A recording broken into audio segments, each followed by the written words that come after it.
তবে কেন মন এত বাসনা কাঁদো রবে না যেত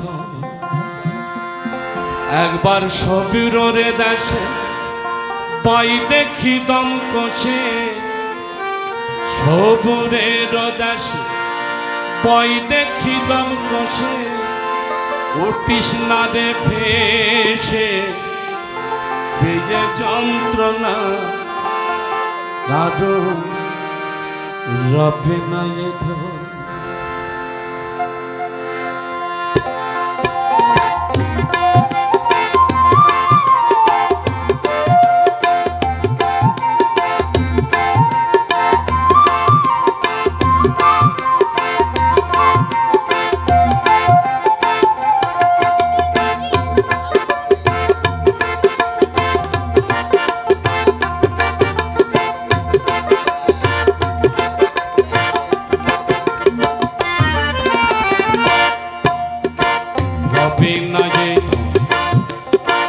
জীবন জৈব তবে কেন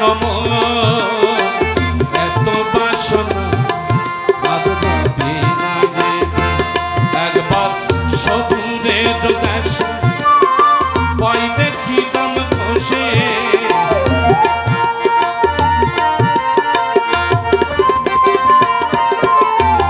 সবুরের দেশে পাই দেখি দম কষে কৃষ্ণাতে ভেসে তেরে যন্ত্রণা কাঁদো রবে না যেত জীবন জৈব তবে কেন এত বাসনা কাঁদবে না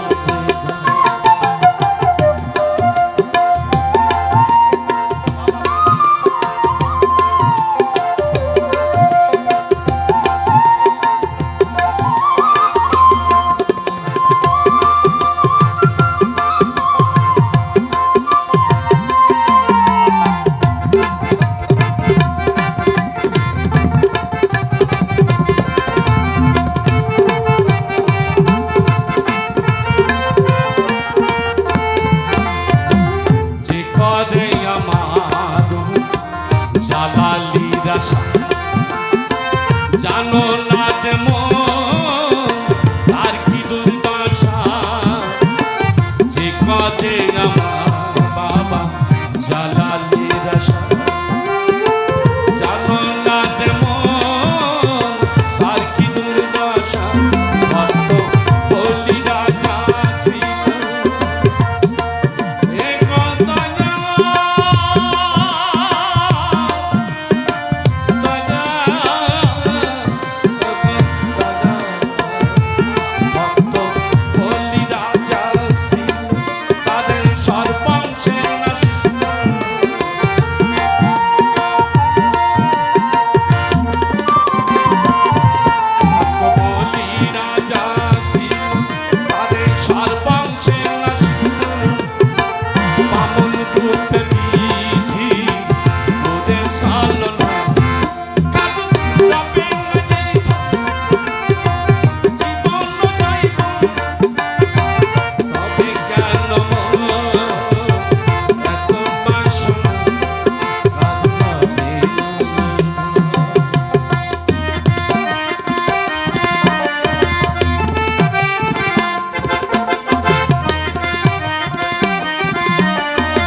চরিত্র ছিল দত্ত কত কষ্ট পেল ওই হরি নামে প্রহ্লার চরিত ছিল তত্ত্বভাব। কত কষ্ট পেল ওই হরি নামে তার জলতে ডুবালো। এ দয়াল ফারুক জালালি বাবা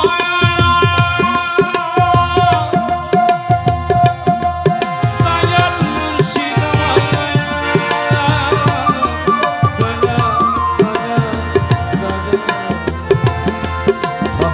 হলি রাজা তারে সর্বাংশে নাশিল।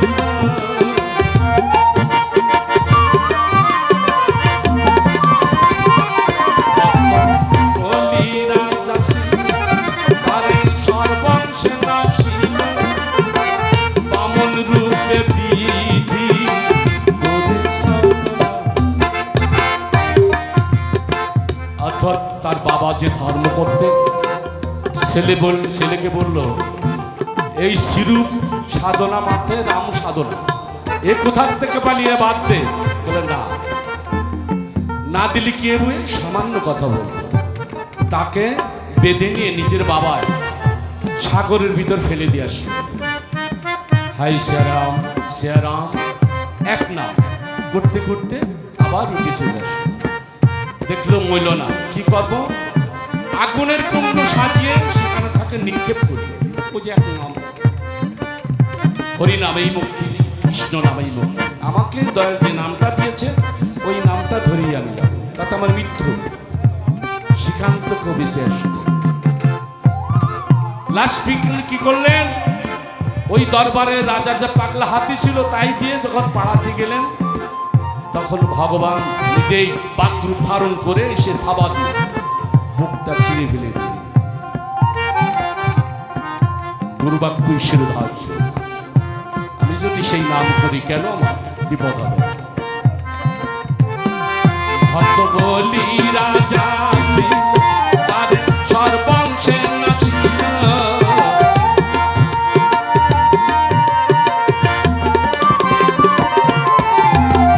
বলি রাজা ছিল তার সর্বাংশে নাশিল। বামন রূপে বিধি করে সাধনা। কাদু রবে নাই জীবন জৈব হবে কেন এত বাসনা কাদু রবে নাই।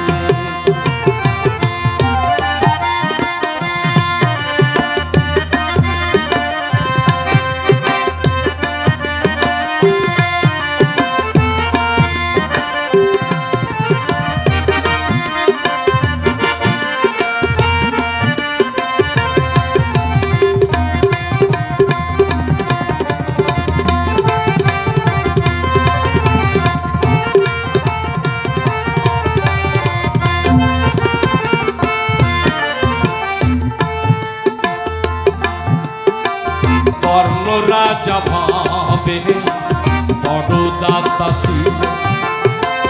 অতীত রূপে তার পুত্রকে নাশিল। ও সে কর্ণ অনুরাগী না হইল সবই।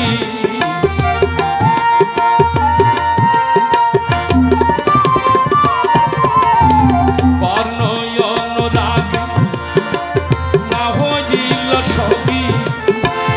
অতীতে জীবন করে সান্ত্বনা। আস্তে কি জন্য একটা অন্তর আগে চলে যাব, কথাটা বলেই যাব। কর্ণ রাজা একজন রাজা ছিলেন, উনি ধর্মভীরু, বুঝেছেন। অতীত ছাড়া উনি সেবা নিতেন না। যেদিন অতীত না থাকতেন তিনি সেদিন উপহার দেবেন। তোনার গুরু একটা ফকির ভেষ ধারণ করে এসেছে, হে কর্ণ তুমি তো অতীত ছাড়া সেবা নেও না, তা আমি যা খাইব তুমি তাই খাওয়াবে? বলে অবশ্যই। বলে যে আমার মানুষের মাংস খাবার স্বাদ। বলে এই কথা, আমার রাজ্যে তো অনেক মানুষ আছে। বলেন কোন মানুষ? বলতেছে কর্ণ এ কর্ণ কর্ণ রে, আমি যে মাংস খাইব রে কর্ণ, সেই মাংস তুই দিবি না। বলে অবশ্যই বলে দেখেন। বলে তোর ছোট ছেলেকে যদি জবাই করে রান্না করে দিতে পারিস তাহলে খেতে পারবি। এক বাক্যে রাজি। আমরা কি পারবো? গুরু পরীক্ষা কিভাবে করে? তুমি আমাকে কত ভালোবাসো, পরীক্ষা হবে। ইসমাইল নবী মানে ইব্রাহিম খলিলুল্লাহ ইসমাইলকে কুরবানি দিয়েছিল। কুরবানি হয়েছিল, প্রিয় বস্তু কুরবানি করে। এরকম ওই ঘটনাটা ঠিক তদ্রুপ আল্লাহ বলে তুই আমাকে কতটুকু ভালোবাসিস তার পরীক্ষা হবে।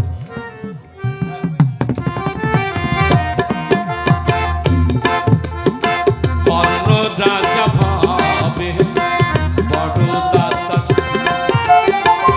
অতীত রূপে তার পুত্রকে নাশিল, বসে কর্ণ অনুরাগী না হইল সতী।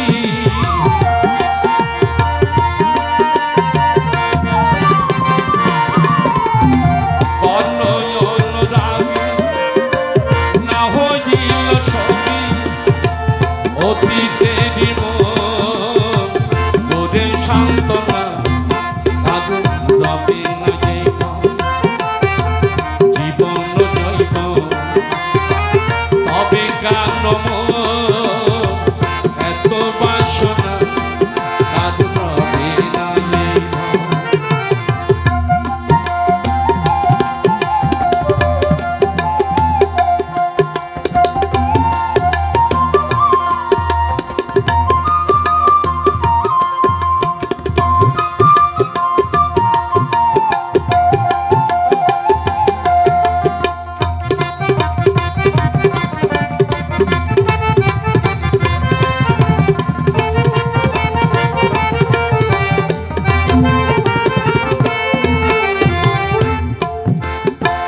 রামের ভক্ত লক্ষণ ছিল সর্বকাল, শক্তিশালবান হানিল আর বক্ষস্থলে, রামচন্দ্রের প্রতি লক্ষ্য না ভুলিল ভক্তি।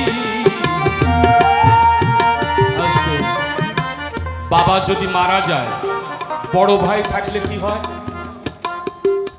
বাবার ভূমিকা পালন করে। এখন আমি বড় ভাই আমার ছোট ভাইকে বললাম এই বাজারের পর বিকেলে তুই যাস না। ছোট ভাই উত্তর দিলে আমি যাব।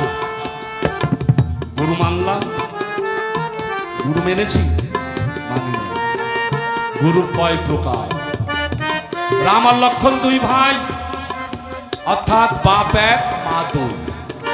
রামের সঙ্গে লক্ষণের একটা দ্বন্দ্ব বাদাই দেওয়ার যে চিন্তা ভাবনা গ্রামবাসী করে না, ভাইতি ভাইতি দ্বন্দ্ব বাদাই দিয়ে ভাগ করে দেয় না, ঠিক তত্ত্ব।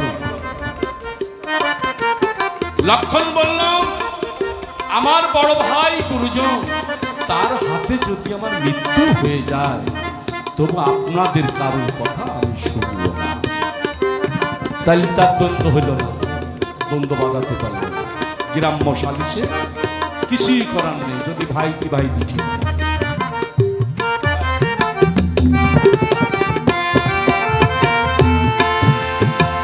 রামের ভক্ত ছিল সর্বকাল, শক্তিশাল হানা নীল তার অবস্থানে, বসে রামচন্দ্রের প্রতি লক্ষ্য না ভুলিল ভক্তি।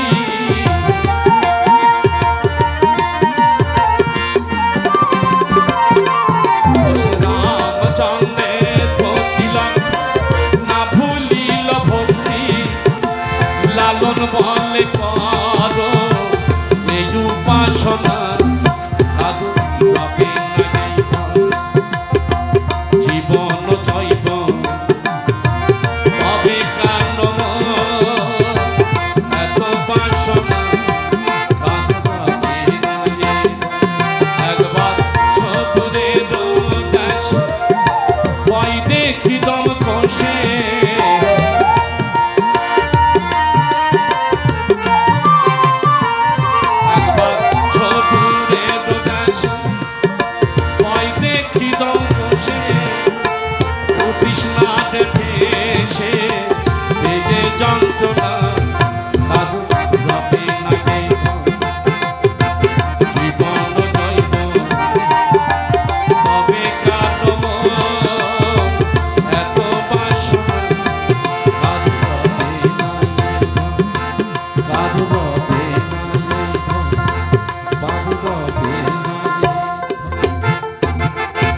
দরবারের পক্ষ থেকে আমাকে